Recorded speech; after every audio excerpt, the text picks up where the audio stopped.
Alléluia. Je chanterai ta fidélité, Emmanuel. Je chanterai ta fidélité, Emmanuel.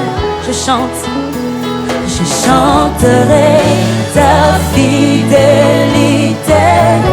Emmanuel. Je chanterai ta fidélité, Emmanuel. Je chanterai ta fidélité, Emmanuel. Chaque jour je chanterai ta fidélité, Emmanuel. Chaque jour je m'endors, je chanterai. Quand je marche, quand je me lève, je chanterai ta fidélité. Je chanterai ta fidélité. Dans ma vie, Seigneur, dans mon âme, je chanterai ta fidélité. Je les proclamerai, je les déclarerai. Chaque jour que je marche avec assurance, tête haute, je chanterai ta fidélité, Emmanuel. Je chanterai ta fidélité,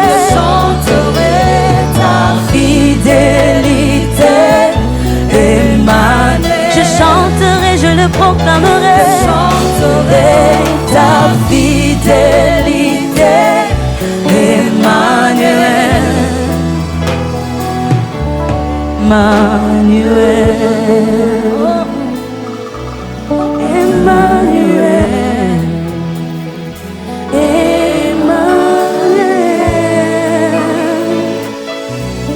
Emmanuel. Oh, oh.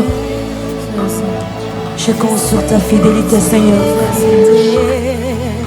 Matin, je m'entends, je chanterai, je le proclamerai. Dans ma vie, tu es fidèle. Laisse-moi te dire que je t'aime. Laisse-moi te dire que je t'aime. Je sais que tu es fidèle. Sois adoré ce matin. Continue, Seigneur, continue ce matin. Continue, Saint-Esprit. Continue ton œuvre, Saint-Esprit, parmi nous. Continue à travailler. Continue à manifester ta gloire. Continue à témoigner Jésus dans notre cœur ce matin, Saint-Esprit. Continue notre Père, mon Dieu, accomplir des prodiges, accomplir des réalités. Accomplis notre Père, mon Dieu, des miracles ce matin. Tu es Dieu, tu es Dieu, tu es Dieu. Nous t'adorons, Éternel des armées. Nous t'adorons, mon roi. Nous t'adorons, mon sauveur. Nous t'adorons. Je veux t'adorer, je veux t'adorer, je veux te glorifier. Alléluia. Rokandabashite, Rokandabashite, Rokondoboshite, Rikandabashite. Ah, tu es merveilleux, Jésus. Tu es grand, tu es redoutable. Tu n'as point de pareil, tu n'as point de semblable, notre Père, mon Dieu. Mais nous croyons à ta présence, nous croyons notre Père à de choses, notre Père, mon Dieu, que l'œil n'a pas encore vu, que le rein ne voit, n'entend pas encore, notre Père éternel. Nous croyons à ta main puissante, notre Dieu, qu'opère ce matin parmi nous. Tu es Dieu, Seigneur, il n'y a point d'autre, il n'y a point d'autre, il n'y a point d'autre. Nous ne pouvons pas partager ta gloire, notre Père, mon Dieu, avec d'autres. Jésus-Christ, nous t'adorons. Seigneur, nous t'adorons. Mon Dieu, nous t'adorons. Mon Père, nous t'adorons. Jésus, nous t'adorons ce matin. Le Rédempteur, le Sauveur, le Seigneur. Nous t'adorons, le chef, le consommateur de notre foi. À nous te célébrons, nous nous approchons de toi. À nous t'élevons, notre Père, mon Dieu, de toute notre force, de toute notre âme ce matin. Oh Dieu. Oh Dieu. Je sais que tu es fidèle. Je sais que tu es fidèle, Jésus. Je sais que tu es fidèle. Toi qui es derrière ta parole pour l'accomplir, mon papa, je sais que tu es fidèle. Tu ne mentiras pas. Oh, tu es merveilleux. Tu es merveilleux d'être adoré. Tu es merveilleux d'être glorifié. Alléluia. Amen. Tu es merveilleux, Jésus. Tu es merveilleux. Tu es merveilleux. Oh Dieu qui est comme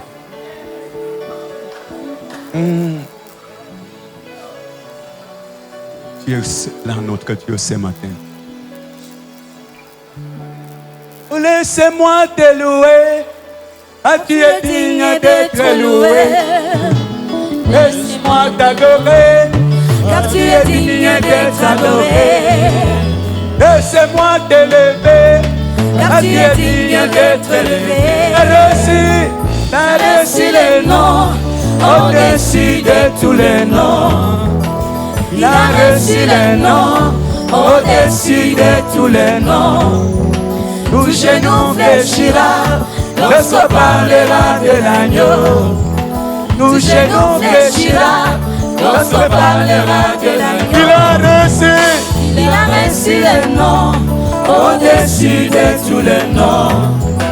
Il a reçu les noms au-dessus de tous les noms. Ah oui, tout genou fléchira lorsqu'on parlera de l'agneau. Ah oui, tout genou fléchira lorsqu'on parlera de l'agneau. Alléluia. Il est digne d'être élevé. Tu es merveilleux, Jésus. Tu es merveilleux, Jésus. Maladie fléchira lorsqu'on parlera de l'agneau. Oh, les problèmes fléchira lorsqu'on parlera de l'agneau. Ah oui, souffrance fléchira lorsqu'on parlera de l'agneau. Ah oui, les démons fléchiront lorsqu'on parlera de l'agneau. Arrêtez les noms au-dessus de tous les noms. Oh, il a reçu les noms au-dessus de tous les noms. Ah oui, tout genou fléchira lorsqu'on parlera de l'agneau.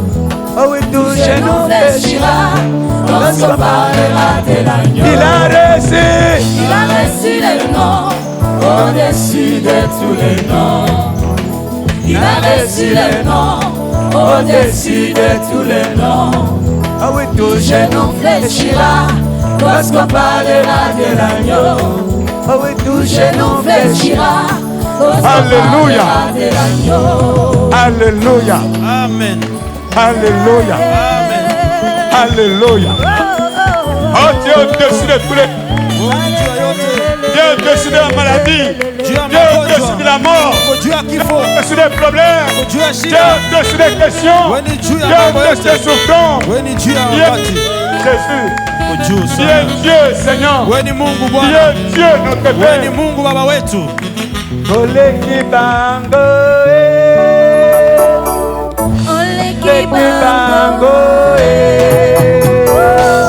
Ole kibango, Ole kibango, Ole kibango, Ole kibango, Ole kibango, Ole kibango, Ole kibango, Dayana Yesu, Ole kibango, Ole kibango, Ole kibango, Yahweh Nanga, Ole kibango, Ole kibango, Ole kibango, acclamons le Seigneur. Oh, acclamons notre Dieu. Acclamons le roi de gloire. Merci Jésus. Merci notre Dieu. Merci notre Père. Alléluia. Alléluia. Amen. Amen. Amen. Amen. Vite à ouvrir votre Bible avec moi. Nakawalika kufungua Biblia pamoja nami. Roi chapitre 22. Wafalme wa kwanza 12 verset 1 à 23. 19-23. Et Michée, le prophète, dit, écoutez donc la parole de l'Éternel. J'ai vu l'Éternel assis sur son trône et toute l'armée des cieux se tenant auprès de lui à sa droite et à sa gauche. Et l'Éternel dit, qui séduira Akab pour qu'il monte à la montagne Galade et qu'il y périsse? Il y répondit l'un d'une manière, l'autre d'une autre manière. Et un esprit vint se présenter devant l'Éternel et dit, moi, je le séduirai. L'Éternel lui dit, comment? Il dit, je sortirai, répondit-il, et je serai un esprit de mensonge dans la bouche de tous ces prophètes. L'Éternel dit, tu le séduiras et tu en viendras à bout. Sors et fais ainsi. Et maintenant voici l'Éternel a mis un esprit de mensonge dans la bouche de tous tes prophètes qui sont là. Et l'Éternel a prononcé du mal contre toi. Alléluia. Nous voulons nous préparer à un moment merveilleux de prière ici. Tunapenda kujiandaa kwa muda wa maombi hapa. Au mois de novembre, nous allons entrer dans une saison de prière. Kwa mwezi wa 11 tuingia ndani ya maombi. Une prière très intense, une prière qui va transformer des choses. Maombi ambayo tabadili mambo. Et que l'Éternel est en train de nous faire voir déjà le début de cette manifestation. Ambao Mungu anatuonesha mwanzo ya hiyo mambo. Et ce matin, pendant ces quelques dimanches, leo kwa Jumapili hizi, je vais m'entretenir avec vous sur le sujet de la prière. Tutazungumzia kuhusu maombi. Le sujet important de la prière.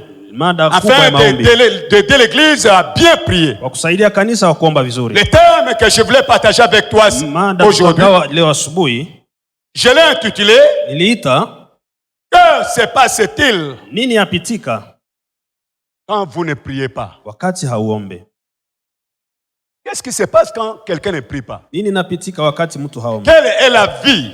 Nini ni maisha? Quand quelqu'un ne vit pas la vie de prière, haishi maisha maombi. Comment il peut être? Comment il peut devenir? Namna gani atakuwa? Nani Qu'est-ce atakuwa? qui se passe-t-il Itapitika vipi quand vous ne priez pas? Wakati hauombe. Et je vais toucher, il y a beaucoup de points par rapport à cela, mais je vais toucher 4 grands points ce matin. Nyingi lakini tagusa nukta ine tu. D'abord, lorsque quelqu'un ne prie pas, kwanza kama mtu haombe, quand quelqu'un ne se donne pas de la prière, kama mtu ajitie kwa maombi, son sens spirituel est bouché. Hali yake ya kiroho inafungwa. Il ne sait plus ce qu'on appelle la respiration spirituelle. Hajui tena kupumua ya kiroho. Donc quand quelqu'un ne prie pas, son sens spirituel est bouché. Hali yake ya kiroho inafungwa. Il est coupé de sa base. Anaachanishwa na msingi wake. En ce moment-là, na kwa muda, son intelligence naturelle, akili yake ya kimtu, ainsi que son corps, na mwili wake, commence à dominer cette personne. Inaanza kumuikalia huyo mtu.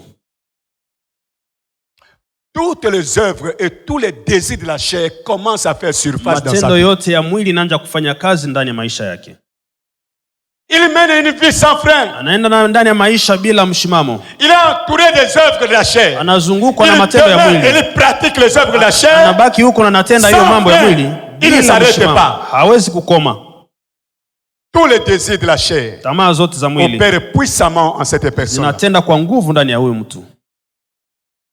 Et par rapport à la vie de cet homme, na kuhusu maisha ya mtu, par rapport à la vie de cette femme, kuhusu huyo mwanamke, cet homme ou cette femme qui ne prie pas, huyo mtu ama mke haombe, sa vie est dirigée par le hasard. Maisha yake naongozwa na hali ya bure. Il ne connaîtra plus la grâce. Hajui neema. Et s'il doit connaître encore la grâce, na kama anajua neema tena, la grâce qu'il va connaître que c'est une grâce générale à tout le monde. Neema atakayopata ni ya jumla tu. La même grâce que le païen peut avoir, yale ambao wapagani wanayo, yeye pia anayo. Parce qu'il ne prie, kwa maana haombi tena, plus avec Dieu.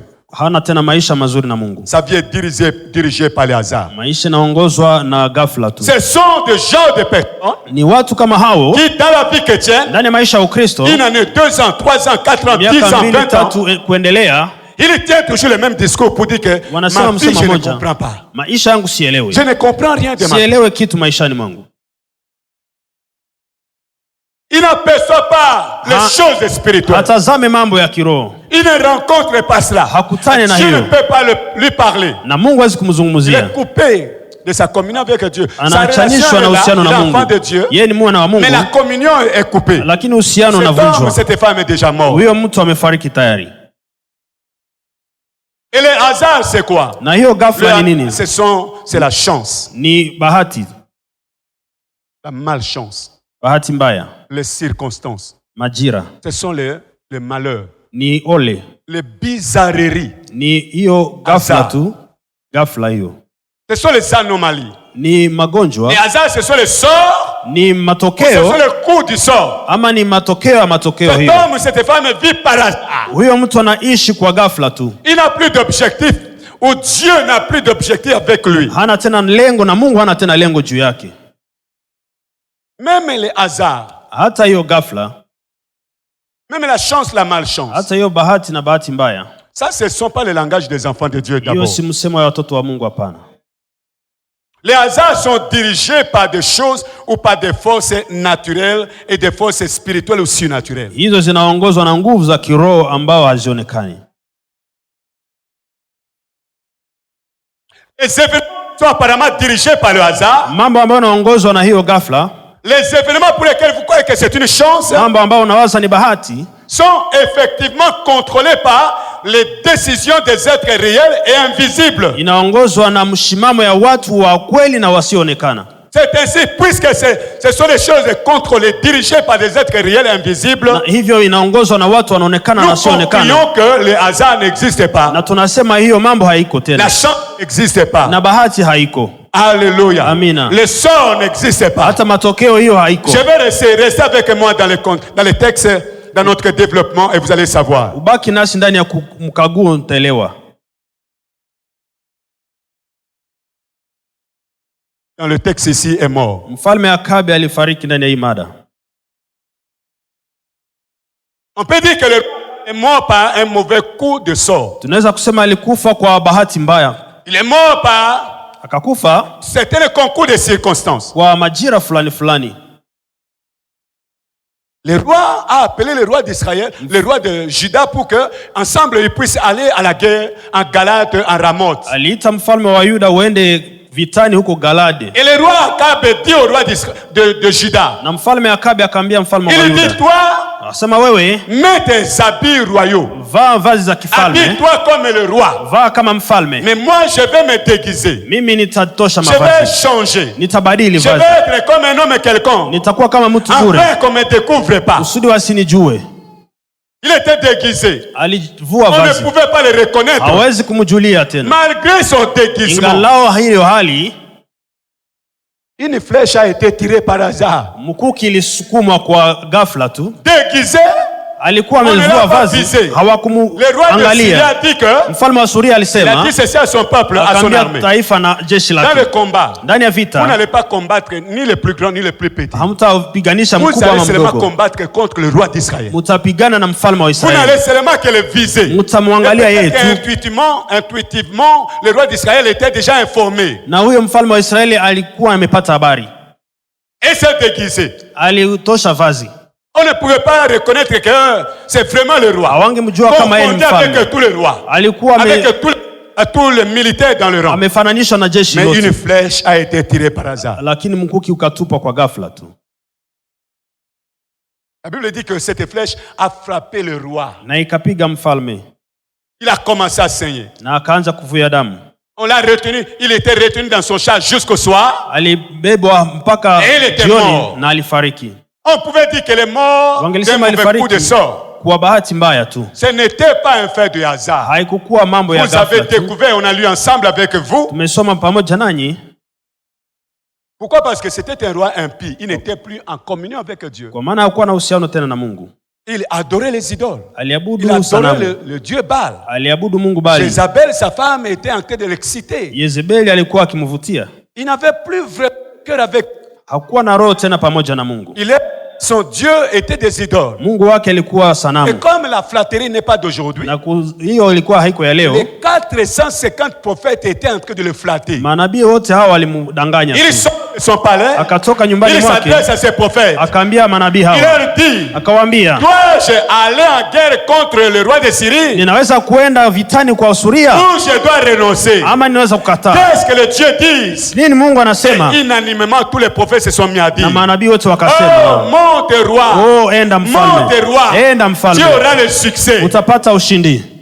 À côté de lui, il y avait quelqu'un qui avait la communion avec Dieu. Pembeni yake kulikuwa mtu anayekuwa na uhusiano na Mungu. Mungu. Le sens spirituel était très aiguisé. Ambao hali ya kiroho ilikuwa juu. Le roi Josaphat lui dit. Yosafati akamwambia, à part tes prophètes, zaidi ya hao homme de Dieu. Hakuna mtu Il n'y a mmoja. pas un prophète de l'Éternel par Hakuna qui nabii wa Mungu on peut consulter la parole de Dieu. ambao tunaweza Et kuuliza le neno roi la Mungu. Akabe dit, Na mfalme Akabe il y a akasema, encore un prophète, kuna nabii mmoja mais je le tena déteste. namchukia. Il n'aime pas jamais du bien. Anizungumzie mazuri. C'est que le malheur. Anasema maole tu. C'est Michel le prophète. Ni Il Mika. est où ça? Il est en prison. Yeye ni katika Et gereza. le roi Josaphat dit, pardon, Josaphat faites-le akamwambia, sortir. On ne umuondoshe. peut pas aller comme ça sans entendre la voix de Dieu. Hatuwezi enda kama tuyasikia neno la On ne peut Mungu. pas marcher sans la voix de Dieu, mon Hatuwezi frère. kutembea bila sauti ya Mungu On ne mpendwa. peut pas faire quelque chose sans la parole de Hatuwezi Dieu. kufanya jambo bila neno Vous la ne Mungu. pouvez pas progresser sans la parole. Hawezi kuendelea Il bila faut neno. avoir la parole avec Inabidi vous. kuwa na neno pamoja nawe.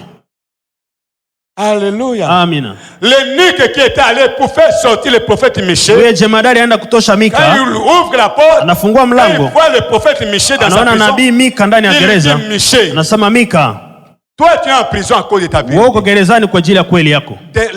Là-bas devant le roi, Huko mbele ya tous mfalme, les prophètes sont d'accord. nabii Tous wote les huko prophètes sont en train de dire du bien du roi. wamekubali mazuri Que kwa ta yeye parole mfalme. soit aussi semblable à leur Na neno parole. yako ifanane na Dis neno le zao. bien du roi. Uende mbele ya En mfalme. d'autres termes, il faut aussi flatter le roi. Inabidi udanganye mfalme pia.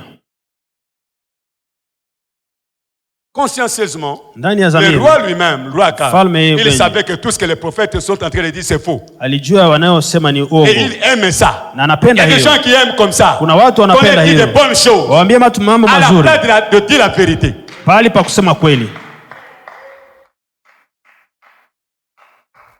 J'ai prié avec quelqu'un qui m'a fait vraiment une grande colère un jour. Niliomba na mtu alinikashirisha sana. Nous sommes entrés dans la maison d'un dignitaire de ce pays. Tunaingia ndani ya nyumba ya mkubwa wa nchi Il hii. nous a demandé de venir en prière. Akatuomba Moi, je tuje n'étais pas maombi. encore pasteur. Sikukuwa Nous bado sommes entrés mchungaji. en prière dans sa Tukaingia maison. ndani ya maombi ndani ya nyumba yake.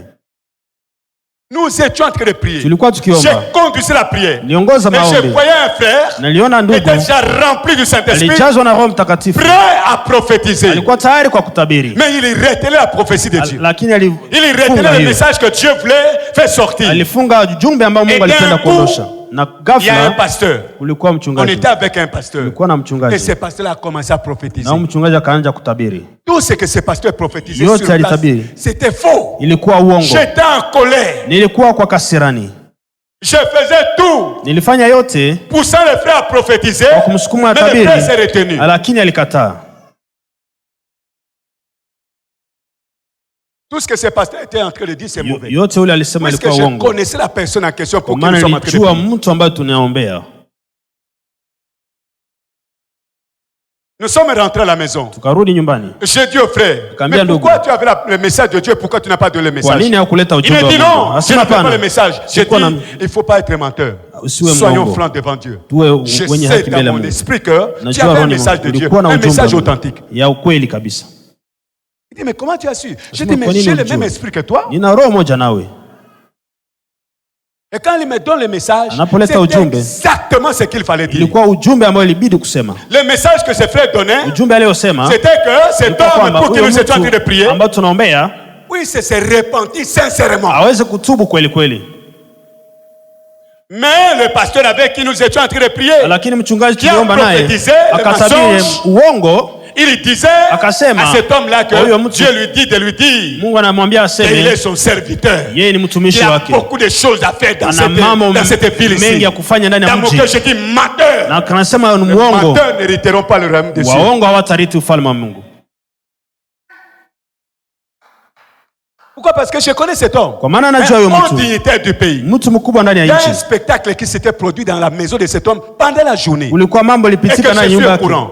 Je, niko kweli? Cet homme avait un chien. Alikuwa na Un mbwa. petit chien. Mbwa ndogo. Le chien comme vous connaissez. Mbwa ambao mnajua. Ce chien était en train de se promener. Ilikuwa Il y akitembea. avait des militaires chez lui en garde. Kulikuwa jeshi Le wachungaji. chien se promène là. Mbwa alizunguka. Le chien entre dans la maison. Kaingia nyumbani. Il tourne dans la maison. Ikazunguka, Quand inazunguka. le chien sort Wakati de la maison, ilipotoka nyumbani, le chien sort sans queue. ikatoka La queue a bila disparu. mkia, La mkia journée, kukosekana. pas la nuit. Mchana. Il circule dehors. Inazunguka nje. Il fait son tour. Inafaa Il retourne dans la mzunguko. maison. Inarudi nyumbani. Il fait le tour. Inazunguka. Il sort cette fois-là avec la queue. Inatoka na mkia. Et vous allez me dire que cet homme-là, c'est un serviteur de Dieu. Na utaniambia huyo mtu ni mtu wa Mungu. Que le prophète, inanimement, était en train de flatter le roi. Walikuwa wakidanganya mfalme Akabu. En d'autres termes, ils étaient en train de les citer d'aller mourir. Walimsukuma kwenda kufariki. Et lui ne savait pas. Hakuyajua. Donc j'ai dit que ce n'était pas un hasard. Haikukuwa ghafla tu. Il n'était plus en communion avec Dieu. Hakukuwa na uhusiano tena na Mungu. Et pendant ce moment-là, na huyo muda, il y avait une discussion au ciel. Ulikuwa mabishano mbinguni. Il y avait une réunion au ciel. Ulikuwa mkutano mbinguni. Dans le domaine surnaturel qu'il ne connaît pas. Ndani ya hali ya kiroho ambayo hajui. Notre vie dépend du domaine surnaturel que nous ne connaissons pas. Et que nous ne maîtrisons pas. Mais ici sur la terre, nous devons garder notre relation de la prière avec Dieu. Afin que les choses soient à notre faveur au ciel lorsqu'on est en train de décider. Wakati wanapoamua mbinguni. On était en train de décider au ciel. Walikuwa wakiamua mbinguni. Et pendant que Dieu voulait prendre la décision, Mungu anapokamata msimamo qui se présente devant Dieu au ciel. Kuna mambo ambayo yanapitika mbele ya Mungu. Et Dieu dit, qui va séduire Akab? Nani ataokoa Akab? Là, il dit, moi, hiyo pepo nasema mimi nitamtumishi. Et l'Éternel lui dit, comment tu vas le séduire? Namna gani utamtumikia? Il va sortir. Nitatoka. Et je vais être un mensonge dans la bouche de tous ces prophètes. Nitakuwa uongo ndani ya vinywa vya nabii hao wote. En d'autres termes, je vais exciter le roi Akab. Nitasukuma Akab. Je vais le pousser à aller sur le champ de bataille. Et là, il va mourir. Na hapo atafariki. Quand vous ne priez pas, kama hauombe, des choses pareilles peuvent se réaliser dans votre vie. Ce n'était pas par hasard. Ce n'était pas la chance. Ce n'était pas une malchance. Ce n'était pas un mauvais sort. Mais c'est programmé. C'est programmé comme ça dans l'ordinateur du ciel. Pareille chose, c'était produite également avec Job. Mambo kama haya yalipitika na Yobu. Job était sur la terre. Ayubu alikuwa duniani. Et Satan est allé. Na shetani akaenda. Et c'est Dieu toujours. Alienda kuona Mungu. Comme Dieu venait de poser la question au mauvais esprit. Kwa maana Mungu aliswali huyo mapepo mabaya. Il pose la même question à Satan. Akaswali pia shetani. Akasema shetani, unatoka wapi? Satan lui dit, moi je viens de me promener. Akasema natoka kwa matembezi. Moi je me promène, mais Dieu ne se promène pas. Mungu atembei. Alléluia. Amina. Je viens de me promener. Natoka matembezi. Je viens de parcourir. Miangalia ulimwengu. As-tu vu mon serviteur Job? Je uliona Yobu? Il n'y a pas quelqu'un semblable à lui sur la face de toute la terre. Ulimwenguni mzima. Le témoignage est merveilleux. Ushuhuda ça sort de la bouche de notre Dieu. Natoa kinywani mwa Mungu wetu. Alléluia. Amina. Peu importe les gens qui peuvent te flatter, moi j'attends le témoignage auprès de Dieu. Nahitaji ushuhuda ya Mungu. Il dit, mais Seigneur, est-ce que kasema Bwana hapa, vous croyez que nawaza vraiment Job te craint parce que Ayubu anakuogopa kwa maana tu l'as béni. Kwa maana umembariki. Aujourd'hui donne-moi la permission comme je suis destructeur. Niruhusu kwa maana ni donne-moi la mwaribu. permission. Je vais toucher à tout ce qu'il possède. Nitagusa yote nayo. Je suis très certain. Je connais les êtres humains. Najua il wanadamu. va te maudire en face. Atakuolani. Notre relation, notre communion, uhusiano wetu, la vie que Jésus-Christ nous a donnée avec Dieu, maisha Yesu alitupatia na Mungu, c'est un mystère. Hiyo ni le diable et les démons ne comprennent pas cela. Mashetani hawaelewi hiyo fumbo. Dire que le sang de Jésus-Christ nous purifie, le diable ne comprend pas ça. Damu ya Mungu inatutakasa. Depuis 2000 ans, le même sang. Tangu hiyo miaka mpaka leo il ne comprend pas ça. Inaendelea kutakasa, haelewi. Ni notre vie avec Dieu, c'est maisha yetu na Mungu ni fumbo. Et d'ailleurs même quand nous parlons en langue, na tunaposema kwa lugha, tunaomba kwa lugha, ni fumbo. Le diable n'écoute pas. Shetani hasikii. Ce sont des choses qu'il faut aspirer, mon frère. Ni mambo inabidi kutamani. Expérimenter de telles choses authentiquement. Kutamani kuishi mambo haya kwa kweli. Job a tenu. Ayubu akashika. Sa communion avec Dieu. Uhusiano wake na Mungu. Je ne sais pas combien de mois cet homme a souffert. Sijui miezi ngapi aliteseka. Jusqu'au bout. Akaendelea mpaka mwisho. À tel point que Job a retrouvé tout ce qu'il avait perdu multiplié par 2. Kiwango akipata yote aliyopoteza mara 2. Donc quand vous ne priez pas, wakati hauombe, sens spirituel est bouché. Hali ya kiroho inafungwa. Vous agissez par la chair. Unatenda kwa mwili. Il suffit d'une petite réaction, tu vas entendre des mots qui vont sortir de la bouche d'une telle personne comme il n'a jamais lu la Bible. Inabidi machokozi kidogo atasema mambo ambayo hawezi kusikia. Deuxièmement, quand vous ne priez pas, kama hauombe, quand vous ne priez pas, kama hauombe, votre vie est gouvernée par 3 sortes de malédictions. Maisha yako naongozwa na laana 3. La malédiction, laana ya Adamu, la malédiction de Ève, laana ya Eva, et comme tu es noir, na kama j'ajoute la 3e malédiction. Troisième malédiction, c'est la malédiction des Noirs. Ni laana ya weusi. La malédiction de Cham, le fils de Noé. Laana ya wana wa Noa. Donc quand vous ne priez pas, wakati hauombe, les choses qui ont été dites par rapport à ces malédictions, mambo yaliyosema kwa ajili ya haya laana, s'appuie fortement sur votre vie. Inakaa maishani mwako. Ça vous domine tellement. Ninakuongoza kweli. La malédiction de Adam, la malédiction de Ève, la malédiction de Cham. Laana ya Cham. Cham c'est noir. Cham parmi les 3 enfants de Noé. Il était noir. Watoto wa Noa alikuwa mweusi. Vous voulez savoir, vous êtes un peu dans le doute. Ulipenda kuelewa uko ndani ya majuto par rapport à Cham. Kwa ajili ya Cham. Je vais vous donner un passage par exemple takuletea shairi dans lequel vous allez retrouver le pays de Cham. Nchi ya Cham.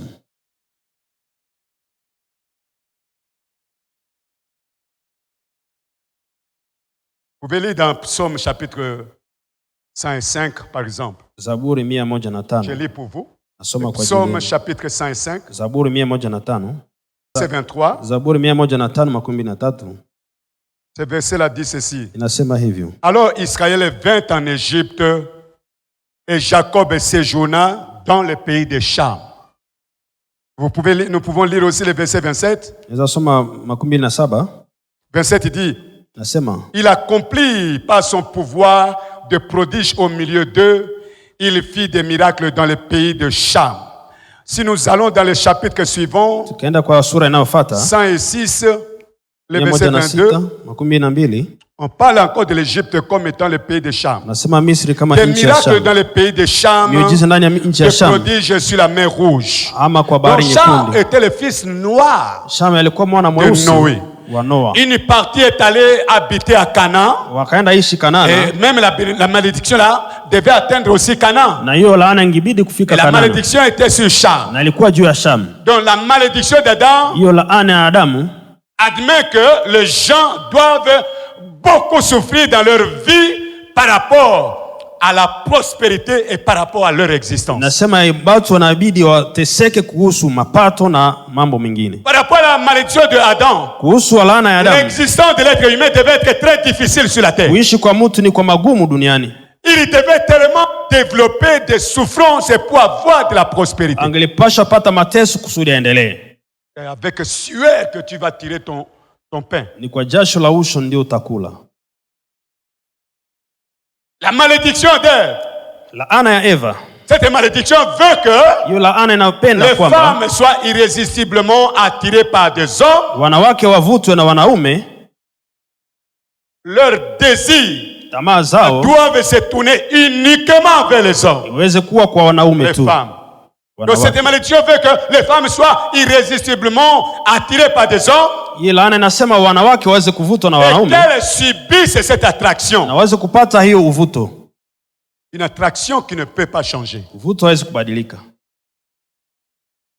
Cette malédiction veut aussi qu'elle souffre par l'acte du mariage et l'accouchement. Na kwa uzao. Dans les mariages. Ndani ya ndoa. En réalité, le statistique est que ce sont les femmes qui souffrent plus que les hommes. D'ailleurs, d'abord, un simple exemple, une simple démonstration. Dans une affaire d'amour, dans une affaire amoureuse entre un garçon et une fille, même s'ils sont en bleu-blanc, même si ce sont de simples élèves, qui ne comprennent pas beaucoup de choses dans le domaine de l'amour, dans cette entreprise-là, dans une aventure de l'amour, quand ça va barder, entre nous, qui va beaucoup pleurer? A toujours été la femme ou les filles. Elles sont souvent perdantes et dans les affaires d'amour. Elles doivent aussi souffrir de l'accouchement douloureux. Ça, c'était la malédiction que Dieu avait prononcé sur elle. Et moi, je suis sûr aussi dans cette église ici, il y a des mamans qui accouchent avec beaucoup d'hémorragie, avec qui on a prié que Dieu a arrêté. Elles ont accouché normalement. Parce que nous avons prié. Parce que nous gardons notre prière avec Dieu. Alléluia. Amina. Et la malédiction de Cham le fils noir de Noé, cette punition de Cham explique les conditions toujours difficiles dans lesquelles les Noirs sont en train de lutter depuis aujourd'hui. À part la domination de l'empire égyptien de l'époque, après cette domination-là, les Noirs sont livrés à la merci de souffrance.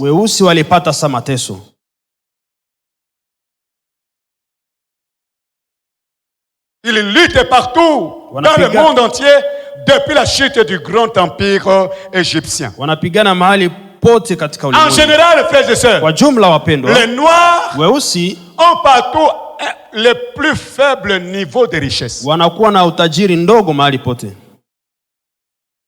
Est-ce que tu es en train de douter? Nous, les Congos, on dit que nous sommes un scandale géologique. De toute richesse du monde.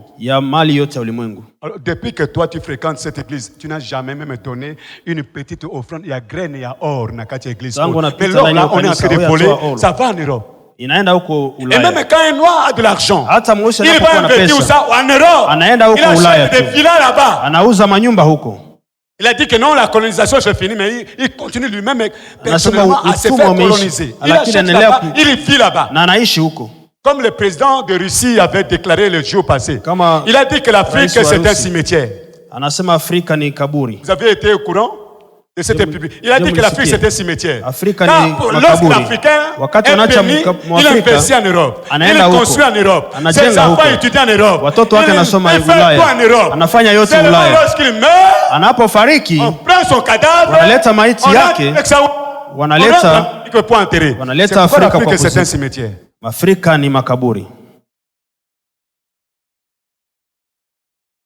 les Noirs ont partout le plus faible niveau de richesse. Partout, de manière générale, les Noirs ont le plus faible niveau d'éducation. Dans certaines universités occidentales, dans certaines universités orientales, en Europe, il y a des choses à l'université qu'on ne va jamais montrer aux Noirs. On ne va pas leur montrer cela. C'est à cause de la malédiction de Cham, le fils de Noé. Ils ont de faibles niveaux de vie, faible niveau de bonne santé.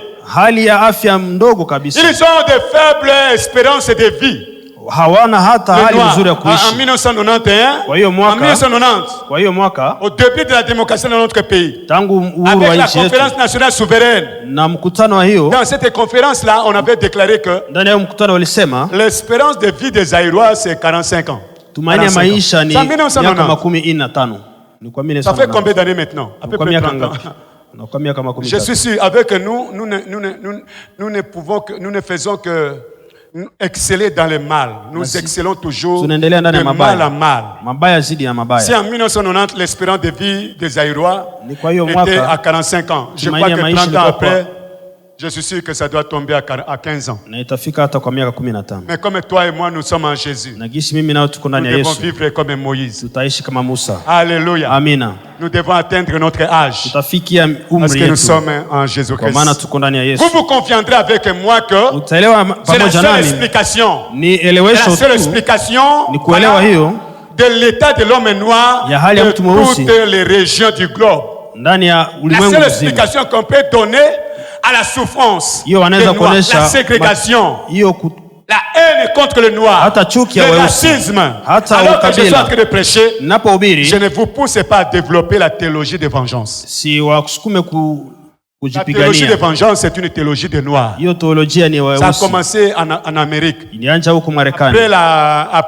Après l'abolition de l'esclavage, les Noirs trouver leur liberté. Et pour se venger, les Noirs sont en train de vouloir à ce que les Noirs rentrent, retrouver, rechercher et retrouver le Dieu des Noirs qui n'existe pas. Il n'y a pas un Dieu noir. Il n'y a pas un Dieu blanc. Parce qu'ils ont tellement souffert, ils ont tellement sué, après la déclaration du droit de l'homme, ils veulent aussi que les Noirs retrouvent leur Dieu. Il n'y a pas d'autre Dieu que Jésus-Christ. Le noir n'a pas son Dieu, le blanc n'a pas son Dieu. On n'a qu'un seul Dieu. C'est que prendre la théologie de libération. On a à Kinshasa. Il y a des églises de noirs à Kinshasa. Ils brûlent dans leur cœur. Leur souci c'est que s'ils grandissent en nombre, ils doivent s'attaquer à toutes les religions, surtout à l'église catholique. Ils vont s'attaquer aux protestants. Ils disent que les protestants sont des perroquets. On leur a donné des Bibles, ils lisent et ne comprennent pas. La Bible là ne leur appartient pas. La Bible c'est la parole de Dieu, mon frère. Alléluia. Amen. Donc quand on ne prie pas, la vie suivra une sorte de schéma déjà tracé à l'avance. Par ce genre de malédiction. On va suivre comme une bête qu'on amène à l'abattoir. Vous allez suivre sans votre volonté. Vous allez subir des choses sans votre volonté, sans votre vouloir. Quand vous ne priez pas.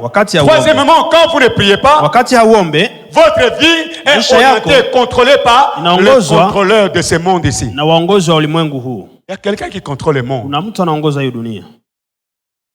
Il va obscurcir votre intelligence. 2 Corinthiens chapitre 4 verset 4. Il dit pour les incrédules, donc les dieux de ce siècle aveuglent l'intelligence, afin qu'ils ne croient pas briller la lumière de l'évangile de Jésus-Christ.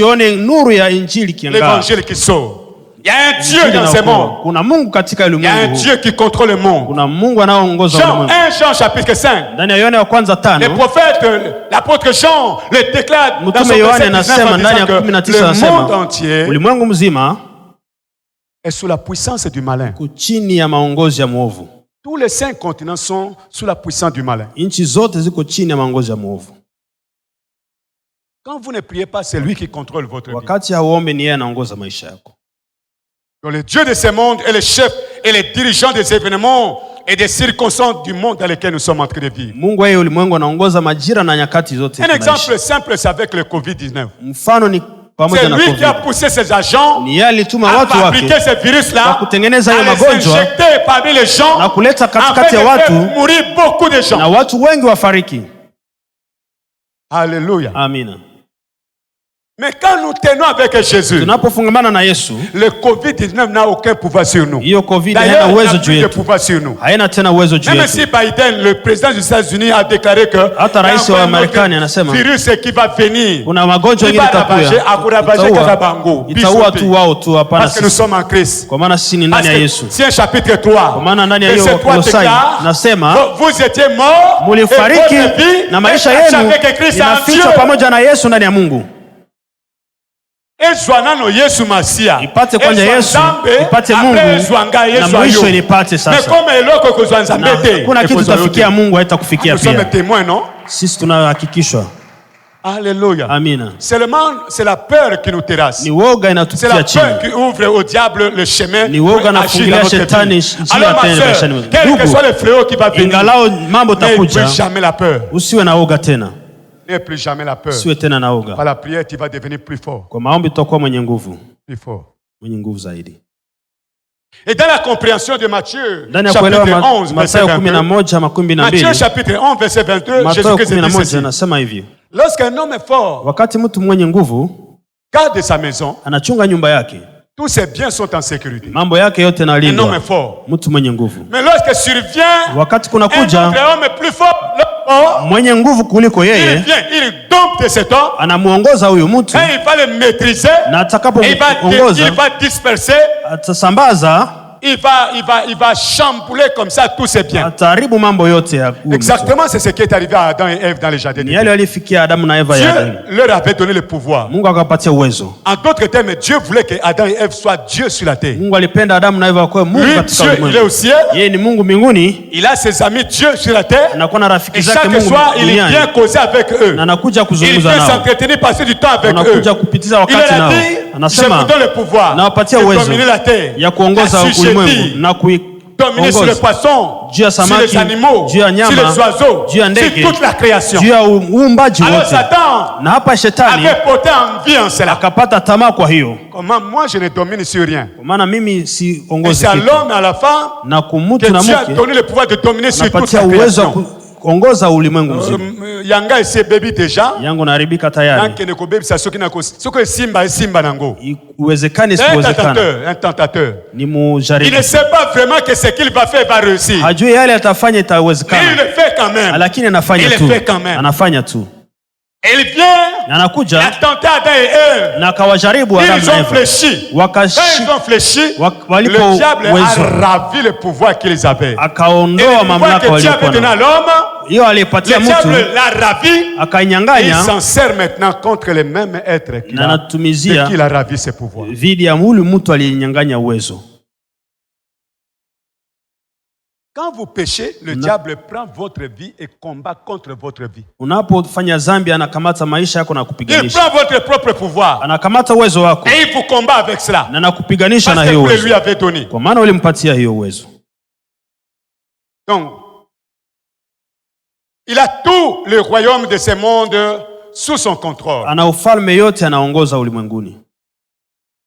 C'est si facile de constater que le Dieu de ce monde, c'est lui qui est la base de tous les conflits que nous avons. Ce sont des petits conflits, et ce sont des grands conflits, des conflits internationaux. C'est lui qui est la base. Les troubles que nous avons ici à Nuturi, c'est lui qui est à la base. Le Dieu de ce siècle, il n'a rien de bon. On ne peut donner que selon son espèce. Son espèce, c'est une espèce de mal. Et il ne peut que donner le mal. Caractérisé par le mal, il ne peut jamais faire un bien. Jamais. Jamais. Il a tout le royaume de ce monde sous son contrôle. Et il les offrirait à Jésus-Christ si ce dernier accepterait de s'agenouiller et de lui donner l'adoration. Satan, le diable. Alléluia. Amen. Que vous le vouliez ou pas, la vie que nous avons au Congo, si cet été est affecté par le chef d'État qui est en train de nous diriger. Aujourd'hui même le dimanche. Il suffit que le chef donne des ordres là-bas, sans même venir ici à Bunia. Cet ordre-là va être exécutoire ici. Ça va s'exécuter ici sur place. Il est là-bas très loin. Mais même le diable qui a la terre, après que Adam et Ève lui ont cédé le pouvoir, il a aussi de l'influence sur nous. Il contrôle le royaume de la terre.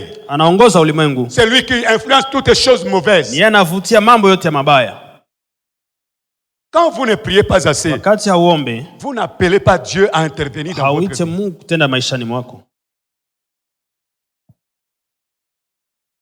C'est un être méchant qui est à l'œuvre dans la vie de tous les jours. Moi, je ne crois pas que Dieu a créé la maladie. Je ne crois pas. Je ne crois pas que Dieu avait créé la souffrance. C'est venu par les conséquences de ce que nous avons connu. Mais c'est accentué par le diable, Satan. Il aime voir les gens souffrir. Quand vous souffrez, ce sont des louanges que vous êtes en train de lui rendre. Il ne veut que ça. Il ne veut que ça. Il ne cherche que cela. Et vous comprenez maintenant pourquoi le monde est plein de tristesse et de douleur. Le monde entier, la création tout entière, soupire et souffre de douleur de l'enfantement. De cet homme. Mais quand nous prions beaucoup, nous diminuons sensiblement la souffrance. Souffrir pour nous, c'est un gain. Nous comprenons la souffrance dans l'angle céleste, dans l'angle spirituel. Donc,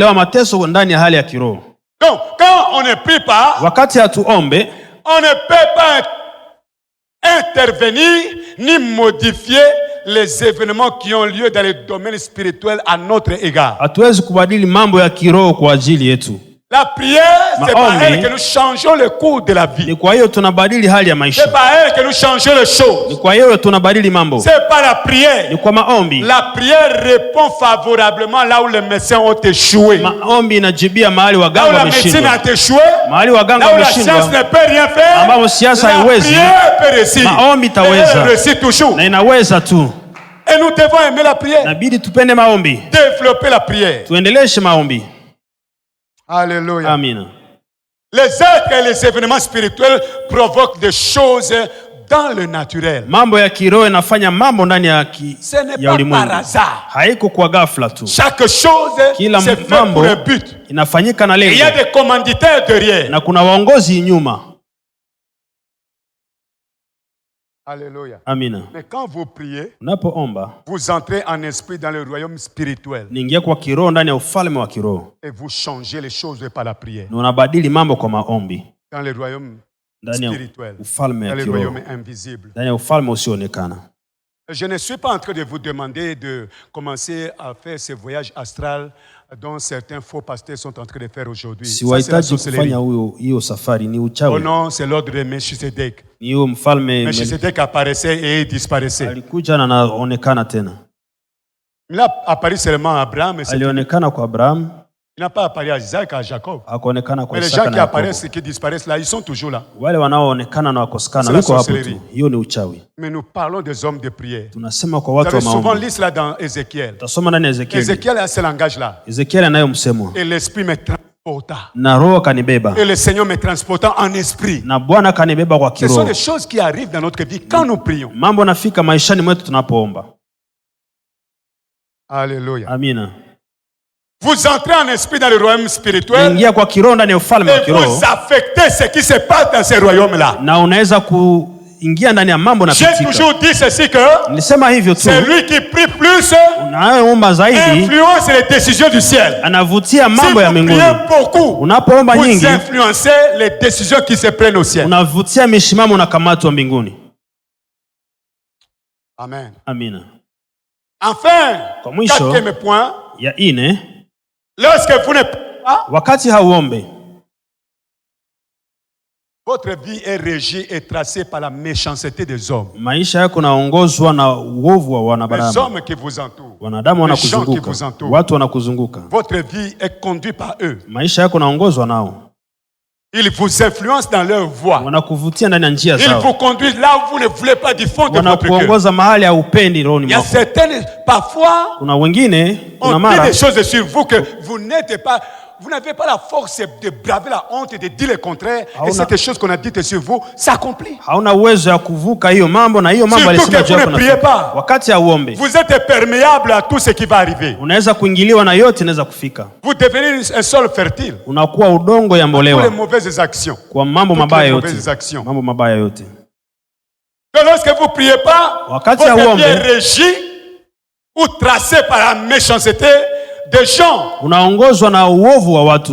C'est pourquoi celui qui réussit ou celle qui réussit dans la vie Yeye anaendelea ndani ya maisha yake. est envié partout. Anatamaniwa mahali pote. On a des calomnies contre toi. On Wanamshitaki a mahali des haines pote. contre toi. Wanachuki Tu kwa n'as ajili rien yako. fait contre quelqu'un. Hakufanya jambo Mais kwa parce que mtu. tu es bien chez toi. Kwa maana huko Et kwako que l'autre vizuri. n'arrive pas à devenir comme Na toi. mwingine akuwe kama Tu wewe, deviens sujet de calomnie. unakuwa mwenye mambo Afin que tu mabaya. meurs. Usudi ufariki. On va prendre ton nom, on va amener cela chez les féticheurs là-bas. Watakamata jina yako na peleka wachawi. Au Soudan du Sud. Huko On Sudan. va t'amener là-bas Watakupeleka huko. à Mahagi d'où je suis venu. Huko Mahagi ambao ni Beaucoup kutoka. de sorciers là-bas. Kuna wachawi wengi Ton huko. nom, ta photo. Picha yako na jina yako. Mon frère, Ndugu. si on amène même, on prend même tout ton album. Hata wanaweza kamata picha zako zote. Même si on prend tout ton album, Hata wanakamata on picha amène zote. cela chez les féticheurs. Wanapeleka wachawi. Ça ne fera absolument Haitafanya rien. kitu. Sa main sur moi, sur moi, sur moi. La main de Dieu est sur nous. Mkono wa Mungu ni juu yangu. Dieu va nous garder aveugles en fait que nous ne voyons pas de grandes choses, toutes les choses qu'il est en train de faire dans notre vie. Mungu atatuchunga nous allons tusione le voir mambo au yote. ciel. Tutayaona mbinguni. Les vrais tableaux de notre vie, mon frère, nous Maisha allons voir yetu cela au tutayaona ciel. mbinguni huko. Donc quand vous ne priez pas, Wakati hauombe, vous êtes régi par la méchanceté des gens. unaongozwa na uovu wa watu.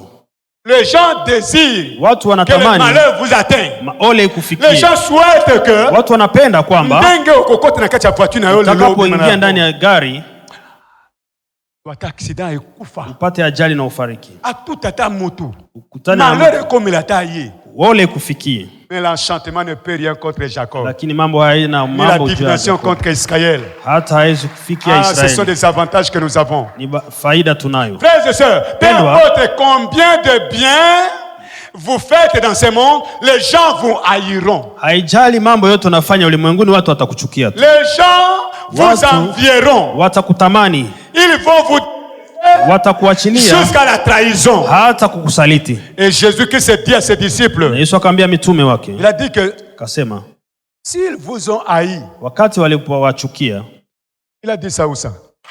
Dans Jean chapitre 15 verset 18. Yohane 15:18. Ils vous ont haï, kama waliwachukia, sachez qu'ils m'ont haï avant vous. mwelewa kwamba walinichukia mbele yenu. yenu. Si on fait ces choses au bois vert, na kama hiyo, qu'en est-il du bois sec que nous sommes?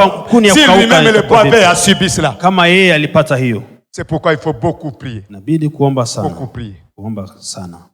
Donc si vous ne priez pas, kama hauombe, vous faites le bien, unafanya ça mazuri, va vous retourner en mal. itarudi mabaya. Ce sera votre récompense pour toutes les contributions de la société humaine. Itakuwa mshahara yako kwa mambo mmefanyia jamii. Vous pouvez faire du bien. Unaweza fanya mazuri. Vous pouvez guérir les malades. Unaweza ponya wagonjwa. Vous pouvez wagonjwa. donner de l'argent aux gens. Unapenda pasi Vous pouvez pesa kwa watu. je ne sais pas quelle organisation humanitaire. Kampuni Mais gani, les gens finiront par vous détester. Watakuchukia tu. On va vous détester. Watakuchukia. Et à la fin du compte, na on mwisho va mambo, attendre le jour où tu vas mourir. Watangoja wakati utakapofariki. Quand tu vas mourir, utakapofariki, on va acheter une grande couronne de fleurs. Watauza maua kubwa. Maman, je te demande de ne pas amener de fleurs, la couronne de fleurs dans ma tombe. Na kuhitaji usilete hiyo maua. couronne de fleurs siko tangu naza vivant. Uwe na maua ninapokuwa hai. Alléluia. Amina. Apporte cette couronne de fleurs maintenant. Leta hiyo maua na nikuwa hai. Après cette prédication, kuisha mahubiri haya, nione mama moja akuje na taji kubwa. Taji hii ni yako. Cette couronne qu'on dépose sur les tombes là n'a rien à voir. Hiyo taji haina maana. Nous attendons au ciel. Kwa maana taji nzuri tunangoja mbinguni. Aucune couronne n'a pas d'effet. Hakuna taji ambayo inakuwa haina nafasi. On va attendre seulement ta mort. Watangoja kifo yako. Emery Patrice Lumumba. Kama Lumumba, kisha kifo yake. Hiyo sanamu zinakuwa mahali pote ulimwenguni. Les grands héros, les héros nationaux ya Congo. Mpiganaji mkubwa wa Kongo. Mais est-ce qu'il va se réveiller pour aller voir que il y a des monuments à son nom? Faites le monument pendant que quelqu'un est vivant. Mfanye sanamu mtu akiwa hai. Alléluia. Amina. J'ai besoin que à la fin de ce culte, mwisho wa ibada, tu viennes me bénir avec l'argent. Kio nibariki na pesa. N'attends pas que je meure pour cotiser ma Congo. Kusudi ulete mchango wa pesa kwa ajili ya kilio baba Butu. Matanga nanga za louange. Matanga nanga kozala adoration. Kilio yangu itakuwa maabudu na sifa. Matanga nanga na kulamuka na kuzwa yote. Napolia nitaamuka nitakamata tu. Itakuwa Alléluia. Amina. Je mourrai dans la gloire. Nitakufa ndani ya utukufu. Ça c'est le deuil des enfants de Dieu. Kilio wana wa Mungu. C'est les morts qui meurent dans le Seigneur. Heri wanaofariki ndani ya Yesu.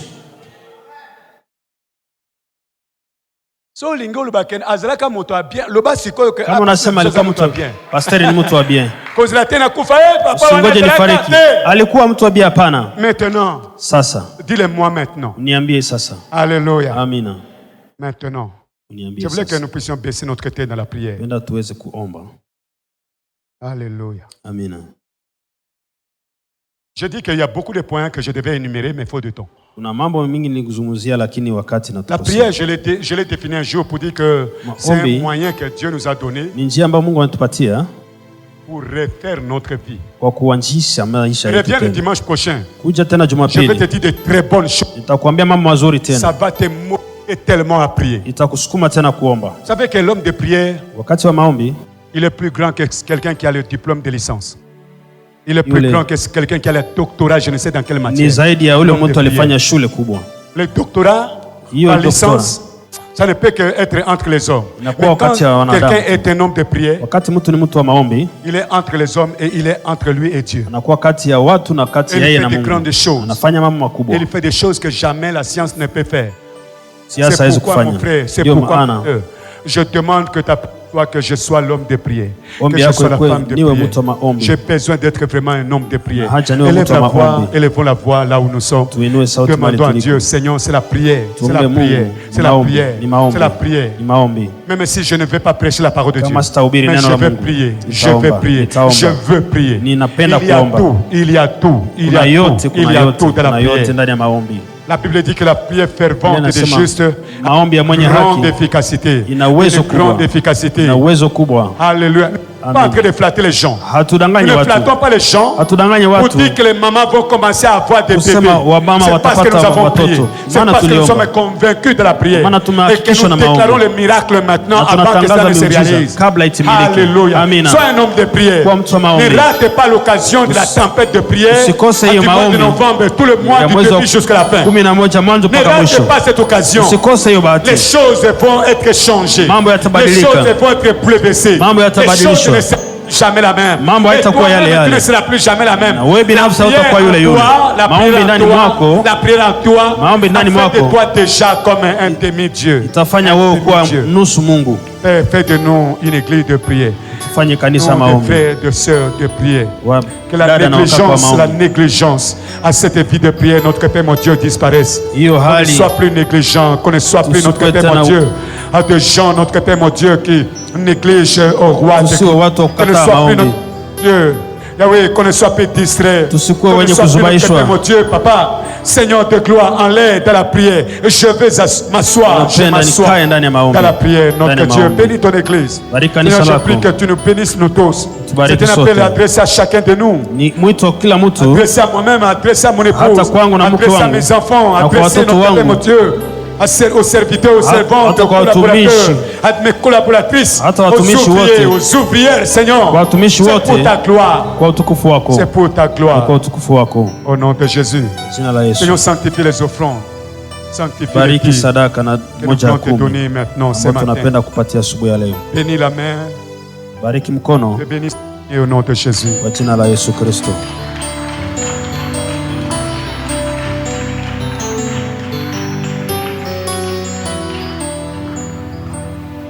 Je pensais que nous allons acclamer le roi de gloire,